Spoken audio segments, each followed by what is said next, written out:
I want you to picture a moment, maybe one you experienced just recently, or maybe one you are sitting in right now, where you felt entirely, completely overwhelmed. Just completely hammered by it all. Yes, exactly. Hammered.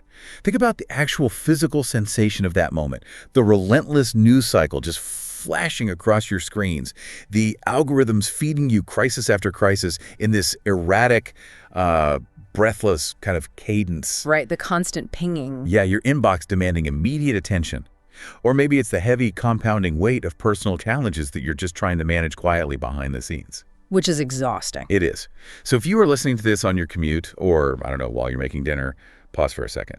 Think about what your very first instinct was when that wave of overwhelm hit you. I mean, for most of us, it's pretty universal. Right. If you are like almost everyone else navigating this modern world, your instinct was to build a thicker wall, to toughen up. You pull back, isolate yourself, and just, armor up against the chaos. Yeah, we tell ourselves, I just need to be stronger. I need to be more resilient. Until let less in. Exactly. It is the most natural, deeply ingrained reflex in the world. I mean, when the storm hits, you board up the windows, you reinforce the perimeter. You hunker down. You do. Because we have been conditioned, generation after generation, to believe that resilience is fundamentally a solitary pursuit. We treat it as a measure of how thick your individual armor is, like how much pressure you alone can withstand before you crack. And that makes intuitive sense to us. Yeah. It really does. But today's deep dive is going to challenge that very intuition. We're asking, what if that instinct, that voice in your head telling you to separate and build a fortress, is actually the exact mechanism that guarantees you will eventually shatter? Wow. Yeah, that is the core of it. Right. Today, we are fundamentally redefining resilience. And we are doing it by looking at an astonishing experiment out of the University of Innsbruck involving a quantum fluid. Now, hold on. If you just heard the phrase quantum fluid and felt your eyes glaze over, stay with us. Please stay with us. Because the mission of this deep dive is not, it's not to give you some dense, impenetrable physics lecture. No, not at all. We are deliberately setting aside all the complex academic jargon today. Yeah. Because at its core, this is a story about human connection. It really is. We are going to explore how the universe's oldest rule of chaos was just broken in an Austrian laboratory. Yeah. And what that miraculous little rebellion reveals about the way we protect ourselves, our families, and our communities. So to do this, we are synthesizing some incredible source material today. We have excerpts from a really deeply reflective piece called The Quantum Architecture of Resilience, and we're pairing that with a scientific summary from the University of Innsbruck that was published in the journal Science. A great combination. It is. And our focus today is to take the data from this experiment, which deals with atoms and lasers at the very edge of absolute zero, and translate it into what it truly is, a profound human metaphor. We are moving away from the physics of the individual, away from that classical idea of the isolated, armored self that has really dominated our culture for centuries. Right, and instead we are stepping into what the texts call the relational intelligence of the between. The between, I love that phrase so much. But I think we need to start by understanding the stakes here.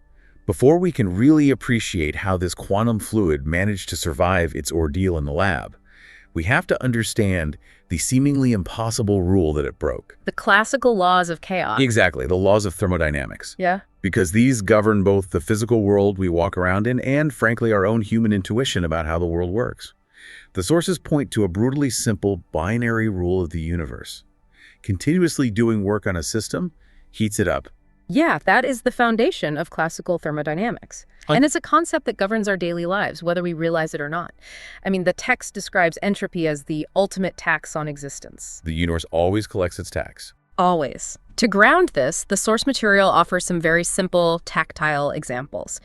If you press your hands together right now and rub them vigorously, the friction generates heat. Right, my hands get warm. Because you are doing work, you are expending energy, and the system, your hands, warms up. Or think of a blacksmith taking a heavy hammer and rhythmically striking a piece of cold metal on an anvil. If you touch that metal after a minute of continuous hammering, it will be hot. Let's break down the why of that, just to be completely clear for everyone. Why does the hammer strike make the metal hot?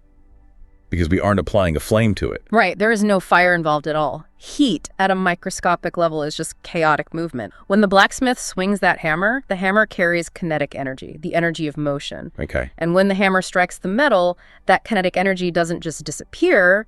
The laws of physics dictate that the energy has to go somewhere. It transfers. Exactly. It transfers into the atomic structure of the metal. The atoms inside the metal absorb that shock, and they start to vibrate, jiggle, and bounce against each other frantically. We experience that chaotic internal vibration as heat. That makes perfect sense. And here's the crucial part. If the blacksmith just keeps hammering relentlessly, injecting more and more energy into that system, those atoms will vibrate so violently that their bonds will begin to fail. So the system disperses. Yes. The metal deforms, it melts, or ultimately it shatters. The continuous input of external energy inevitably leads to internal chaos and structural failure. The universe always collects. Yeah. That is such a heavy, inevitable concept. If you are hammered, you heat up. And if you keep getting hammered, you break. You break. And if we map that underlying physical reality onto our human experience, it explains so much about our societal response to the external hammering we all face right now. Oh, absolutely. Think about the intense transactional culture we live in, the extreme political and social polarization, the sheer crushing volume of information we process daily. Our nervous systems are constantly being struck by the hammer. Over and over again. And our societal response to this is to say, well, the hammering isn't going to stop. I can't control the news cycle or the economy, so I need to build a thicker wall. We try to armor the individual ego. We try to become that piece of metal on the anvil, but we try to make ourselves so incredibly thick and dense that the hammer can't possibly break us. And we have to ask why this classical intuition is so deeply ingrained in our psychology. We naturally assume that to be safe is to be separate. I mean, for centuries, we have essentially perfected the art of the boundary. Oh, we really have. The texts discuss how deeply this is embedded in our cultural narratives. We celebrate the rugged individualist, the stoic who needs no one, the self-made person who stands alone against the elements. Right, the lone wolf. Exactly. We have built an entire paradigm on the underlying assumption that danger resides out there in the collective, and therefore safety must be found in fortifying in here, within the bounded individual. But let's look at what actually happens when we successfully achieve that. Let's introduce a metaphor here to really visualize the consequence of that rigid individualism. Okay. When we try to be these perfectly bounded, tough, isolated individuals, we don't actually become invincible pieces of armor. We become like a thick pane of glass. Oh, that's a brilliant way to look at it. Think about the properties of a thick pane of glass. It feels incredibly strong to the touch. It's rigid, unyielding, and entirely self-contained.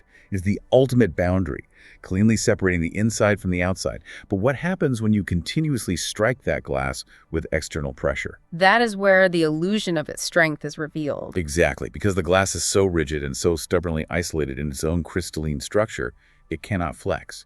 It refuses to bend or participate in any kind of dynamic exchange with the force hitting it. So the energy of those strikes has absolutely nowhere to go. Yeah. The glass has to absorb every single ounce of that shock internally. It takes on all the kinetic energy of the blow. It heats up, metaphorically speaking, hoarding the chaos. Hoarding the chaos. I like that phrasing. And eventually, inevitably, because it cannot distribute the force, it shatters.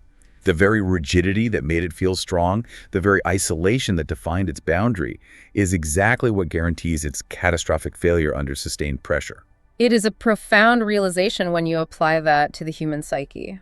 The glass absorbs the energy because it is an isolated system. Yes. In human terms, when an individual ego becomes so tough, so guarded, and so isolated, it loses all of its relational flexibility. It just sits there, absorbing all the chaotic energy of the world. The stress of the workplace. The anxiety of global events, the friction of daily life. It absorbs and absorbs until the internal vibration, the psychological heat, becomes too much.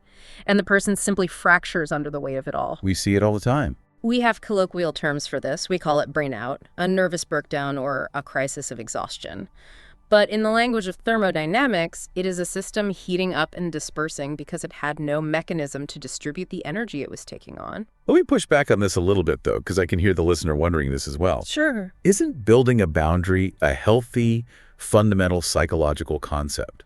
I mean, if you go to therapy or read any modern psychology literature, setting boundaries is viewed as absolutely essential for mental health. Definitely. Are we saying that trying to protect yourself from a toxic work environment or putting up a wall against someone who is actively harming you is actually what breaks you? Huh. That seems, I don't know, counterintuitive to self-care. That is a highly necessary clarification to make. We are absolutely not suggesting that a person should be a passive, defenseless receptacle for abuse or toxicity. The text isn't arguing against self-preservation. But we must distinguish between a healthy boundary and rigid isolation. A healthy boundary is essentially a mechanism of negotiation. Think of it like a biological cell membrane. A membrane, okay. A cell membrane is semi-permeable. It knows what nutrients to let in and what toxins to keep out. But it fundamentally exists in constant relationship to its environment. It breathes, it exchanges. It's alive. Exactly. The danger we are highlighting here is when the human ego becomes entirely calcified.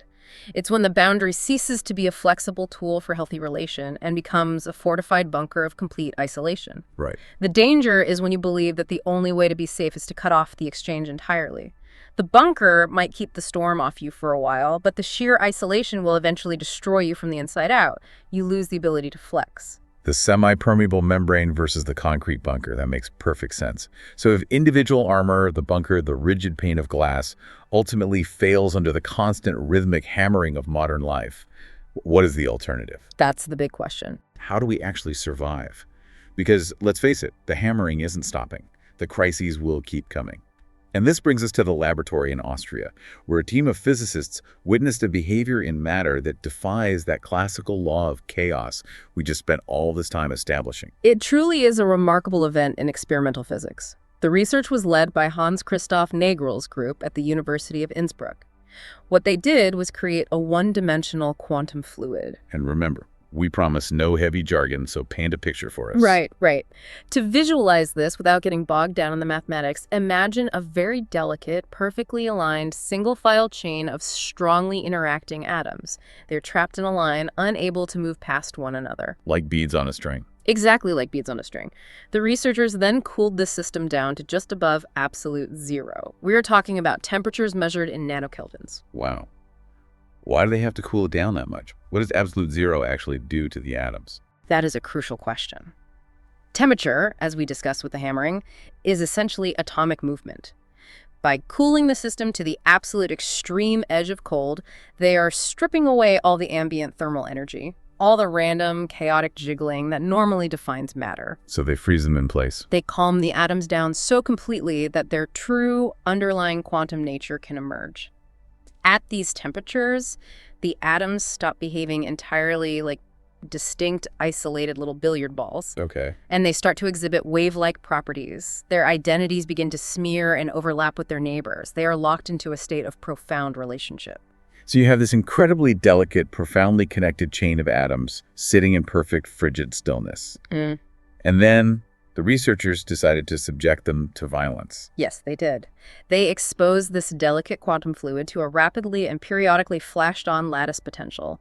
In plain human terms, they hit them with external lasers in a rhythmic, violent kicking motion. Kick.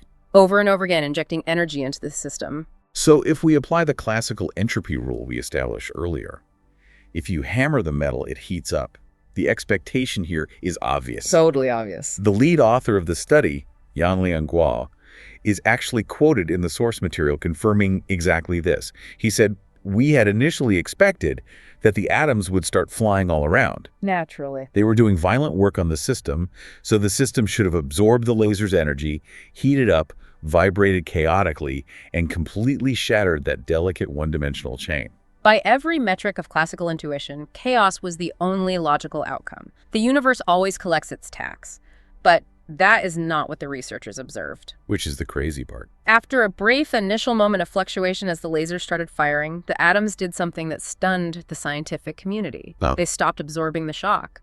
The system's kinetic energy simply plateaued. It just stopped rising. Despite being continually kicked by the lasers, and despite being a system of strongly interacting particles that should transfer heat, they completely refused to thermalize. They refused to heat up. They just stood their ground. I want to really emphasize the magnitude of this.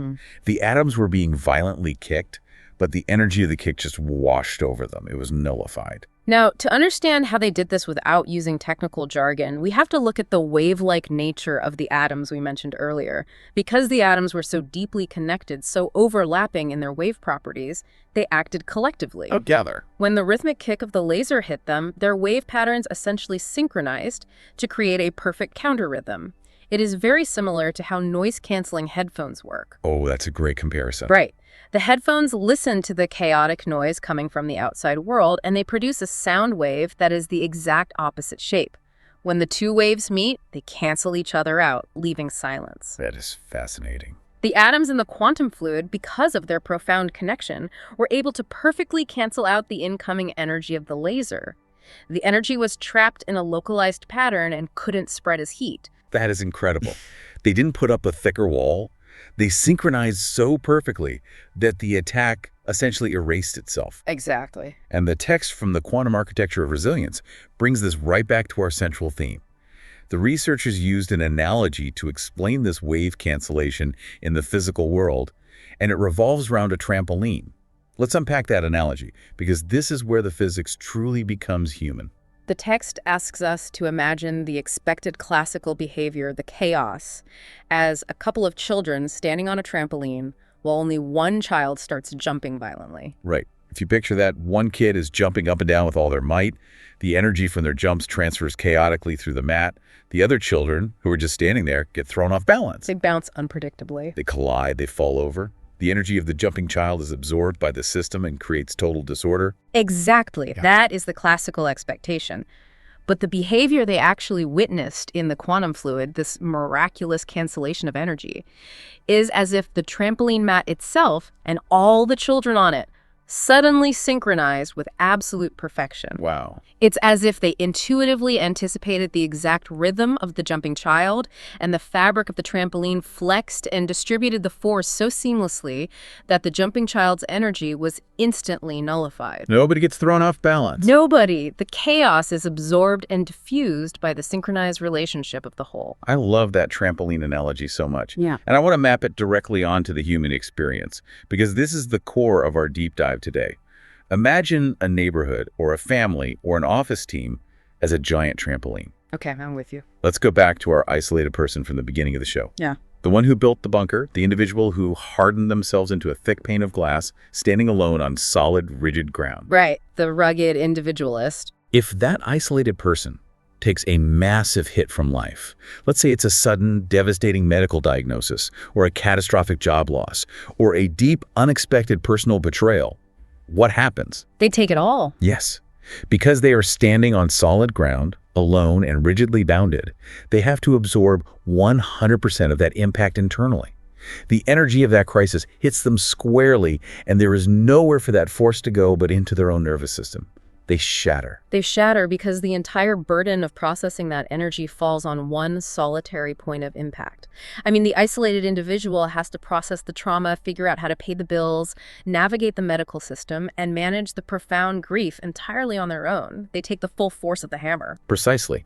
But now picture that exact same person facing that exact same devastating life hit. But this time, they are not standing on solid ground. They are standing on the neighborhood trampoline. I see where you're going. They are deeply embedded in an interacting, synchronized community. When the medical diagnosis hits them, they don't take 100% of the impact. The energy of that blow is instantly transferred outward through the fabric of the trampoline. The entire family bends to accommodate the weight. Yes. The neighbors absorb the ripple.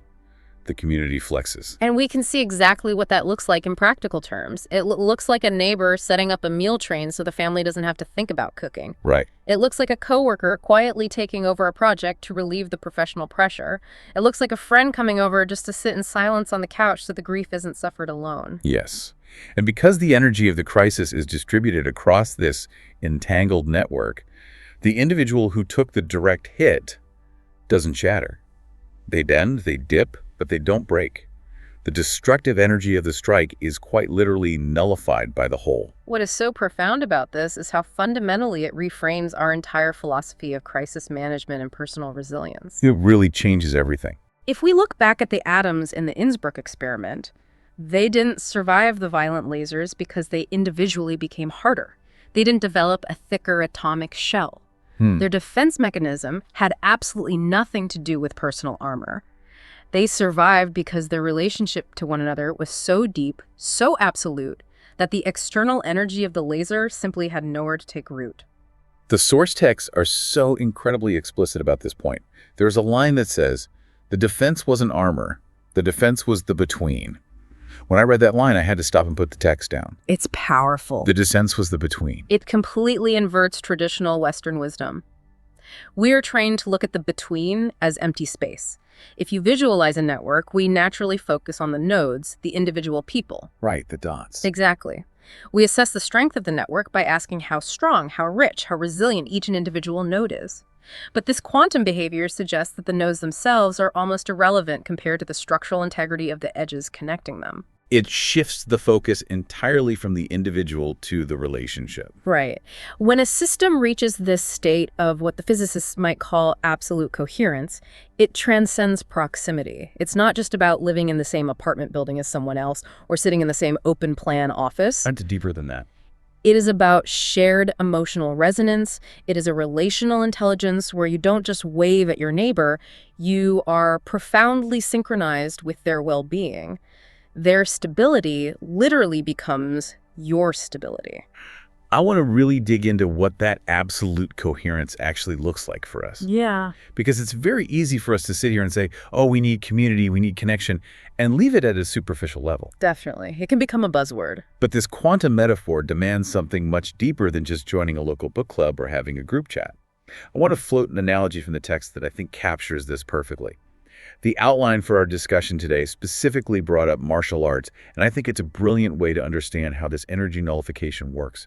Think about Aikido. That is a fascinating application of the concept. How do you see the connection? Well, in a lot of traditional combat, the logic is force against force. If someone punches you, you put up a rigid block, you build a wall. Right.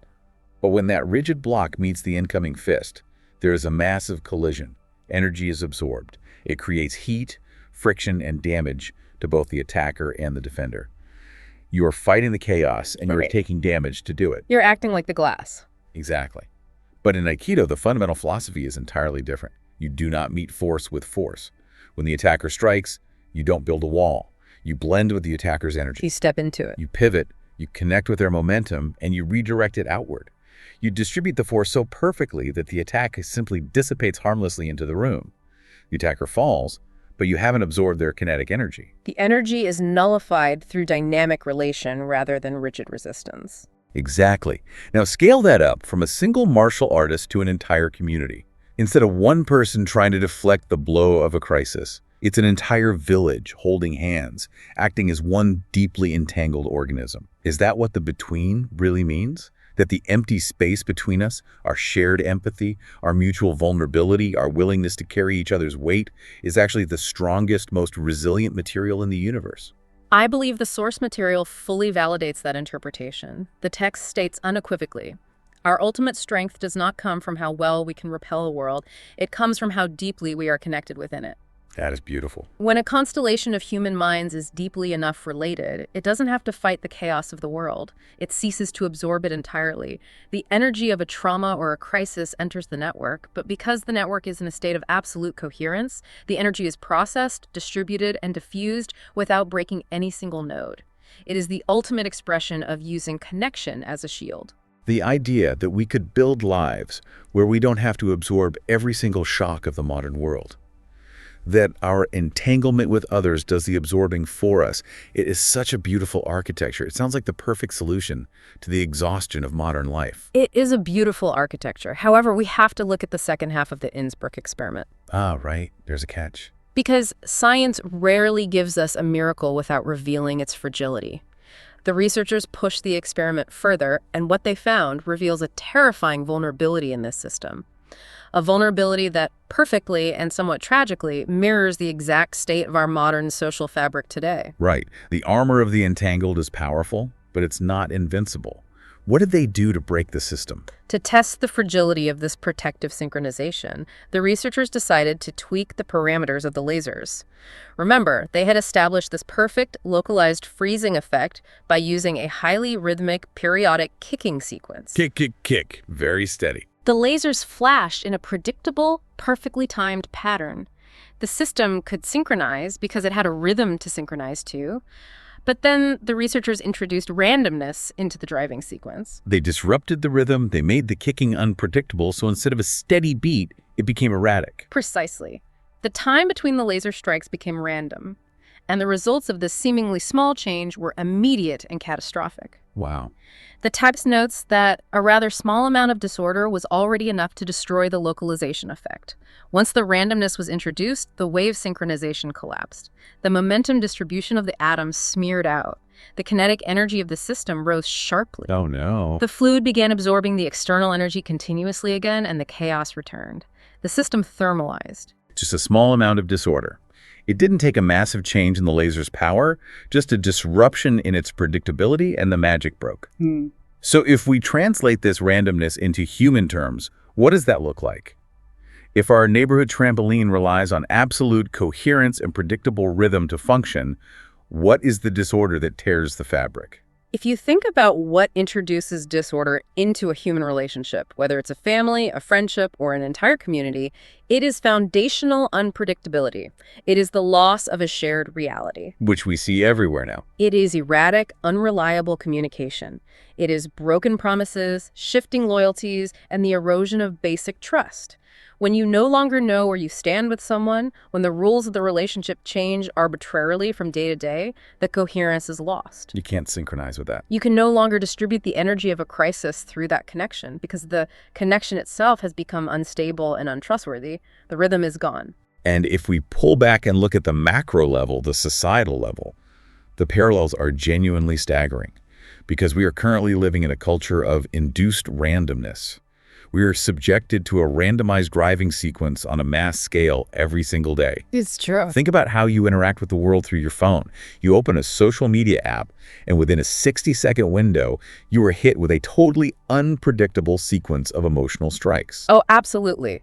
The whiplash is real. You see a heartwarming video of a baby, then swipe to a horrifying news report about a war zone. Then swipe to an influencer selling teeth whitener. Exactly. Then swipe to a deeply polarized political argument where people are just screaming at each other. It is entirely out of context, algorithmic chaos.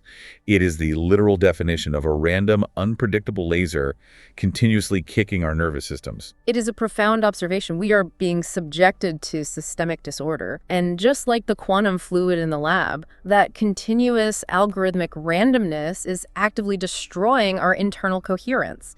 It disrupts our natural human rhythms. It tears the trampoline. When our interactions lose their predictability, when we are constantly bombarded by out-of-context crises, when we don't know if our neighbors share our basic factual reality, when public discourse is just erratic shouting matches, the social trampoline tiers, we lose our collective ability to synchronize. And suddenly, as a society, we start absorbing the heat. We thermalize. Exactly. We heat up, we become polarized, anxious, hyperreactive, and deeply exhausted. The chaos returns not because the individual strikes of the hammer are necessarily harder, but because the mechanism that was meant to protect us, our deep rhythmic entanglement, has been dismantled by the randomized noise of modern life. That is a heartbreaking realization.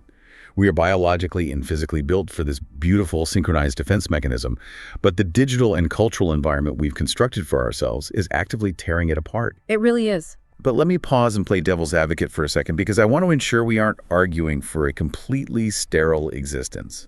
Isn't a bit of randomness actually good for us? We talk all the time about spontaneity, the spice of life, keeping things fresh. If everything is just a perfectly timed, predictable rhythm, doesn't life become monotonous and stagnant? That's a fair point. How do we differentiate between the healthy, exciting spontaneity of a vibrant life and the kind of destructive disorder that ruins our community trampoline? That is a vital distinction to draw, and the text helps clarify this.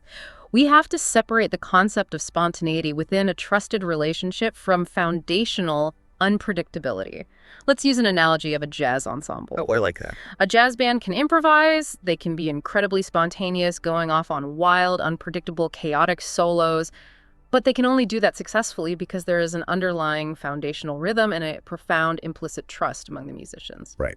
They know the baseline. They know the key, they know the time signature, and the soloist trusts absolutely that the bassist and the drummer will hold the structure and catch them when the solo ends.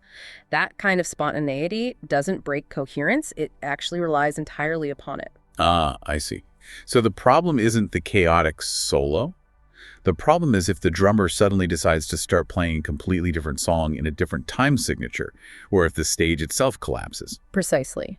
The disorder that breaks the quantum fluid and breaks human connection is foundational unpredictability. It's the feeling of not knowing if your community will catch you when you fall. It's the chronic unreliability of the people around you, or living in a society where the basic rules of empathy and shared truth change depending on the day or the algorithm. You can't build a life on that. When you lack foundational trust, you cannot achieve profound entanglement. The rhythm is broken, the standing waves collapse, and you are forced to retreat back into the bunker, relying solely on your individual glass armor because the between is no longer a safe place to stand. So if the randomness of modern life, the algorithmic chaos, the social polarization, the constant context switching is actively breaking our coherence, what do we do? What is the solution here? We have to rebuild. Because it feels like the answer isn't to just try and fight the random noise individually. We've already established that fighting the laser, resisting the hammer individually, just makes you heat up and shatter. The solution must be to intentionally, almost aggressively, restore rhythmic, predictable, deep connections with the people immediately around us. I agree entirely. To rebuild the armor of the entangled, we have to consciously reintroduce rhythm into our lives to counteract the randomness of the world. And what does that actually look like in practice? For you, the listener, right now, how do you build rhythm? I'm thinking about the power of rituals. Not necessarily grand religious rituals, but the mundane, reliable cadences of daily life. The everyday stuff. Committing to a shared meal with your family every Sunday night without phones. A reliable standing phone call with a best friend every Wednesday morning during your commute. Participating in a local community garden or a volunteer group every single Saturday. It sounds simple. On the surface, in a fast-paced modern world, these things sound almost quaint. They sound like nice little hobbies. But when you place them in the context of this physics experiment, these rituals take on a massive significance. They aren't just hobbies. These rituals are the fundamental periodic driving sequences that maintain the structural integrity of the human trampoline. That is exactly right. They are the predictable rhythms that allow synchronization to occur.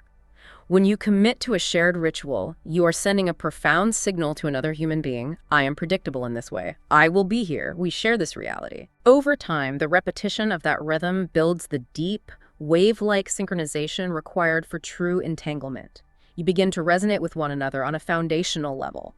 And once that coherence is firmly established, when the inevitable, massive, random crisis does strike, a sudden illness, a financial shock, a profound loss, the network is already vibrating at a frequency strong enough to absorb and diffuse the blow. It changes the entire priority structure of a human life. It means we have to treat our deep relationships not as a luxury or something we fit in on the weekends if we have time, but as the most critical survival infrastructure we possess. It is essential infrastructure. If you spend 60 hours a week aggressively building your individual career, hardening your individual ego, scrolling endlessly through randomized feeds, and building your glass bunker, you are meticulously preparing for a battle you are mathematically guaranteed to lose. The entropy tax will collect. The universe always collects. The hammer will eventually break the glass. But if you spend that same energy reinforcing the between, nurturing profound, unbreakable, rhythmic trust with a constellation of people, you are quite literally building an entirely different kind of physics around yourself. This maps perfectly to the insights from the researchers involved. The physics demand a paradigm shift. Our classical intuition tells us to hoard our resources, build our walls higher, and protect the self at all costs. But the quantum mechanics of resilience, as translated into this human metaphor, tell us that ultimate stability is found in radical connection. The physical laws of the universe suggest that we must surrender our rigid isolation if we want to survive the heat of a chaotic world. This has been such a profound journey today, and as we look at the time, I want to bring this deep dive full circle and synthesize exactly what we've uncovered. We have spent our entire lives backed by centuries of cultural conditioning and an intuitive misunderstanding of classical physics, thinking that the only way to survive a harsh, hammering world is to be a tough, bounded, rigid individual. We honestly believe that resilience was a measure of how thick you could make your glass. But an astonishing experiment in a freezing laboratory in Innsbruck just whispered a completely different, infinitely more beautiful truth. A one-dimensional quantum fluid showed us that when fundamental particles face relentless, violent chaos, they do not survive by armoring up, they don't get tougher, they survive by locking into a state of absolute rhythmic coherence. They perfectly synchronize. They proved, at the deepest levels of matter, that the universe's ultimate defense against chaos isn't isolation at all. The defense is the space between us. It is the profound, intentional entanglement of a community acting as a perfectly tuned trampoline, distributing the shocks of life so seamlessly that the destructive force simply loses its meaning. But we also learned the critical caveat. This beautiful system is fragile. It requires rhythm, reliable trust, and a shared reality to survive the induced algorithmic randomness of our modern world. If we let the noise break our rhythm, the trampoline tears, and we are left to face the hammer alone. It forces us to entirely reevaluate where we invest our life's energy. I am reminded of the incredibly powerful closing thought from the text attributed to Anonymous. It is a quote that perfectly distills the physics and the philosophy we have explored today. Healthy systems aren't stable because they are shielded. They are stable because they are entangled. They are stable because they are entangled. That is the absolute heart of it all. As we wrap up this deep dive, I want to turn directly to you, the listener. Whether you are finishing your commute or turning off the stove, I want to leave you with one final provocative thought to mull over as you go about the rest of your week. The big one. We've talked extensively about the neighborhood trampoline, and we've exposed the fatal illusion of the glass armor. If profound entanglement, this absolute rhythmic coherence with the people around you, is truly the physical and emotional mechanism designed by the universe to distribute the shocks of life, what happens to all the pain, the stress, and the daily trauma that you are currently trying to carry all by yourself. Where does it go? By trying to be strong, by trying to be resilient in the classical, isolated sense, are you actually just hoarding the chaos that your community was perfectly designed to help you absorb? What would happen in your life if you finally let down the heavy glass armor and allowed yourself to step onto the trampoline?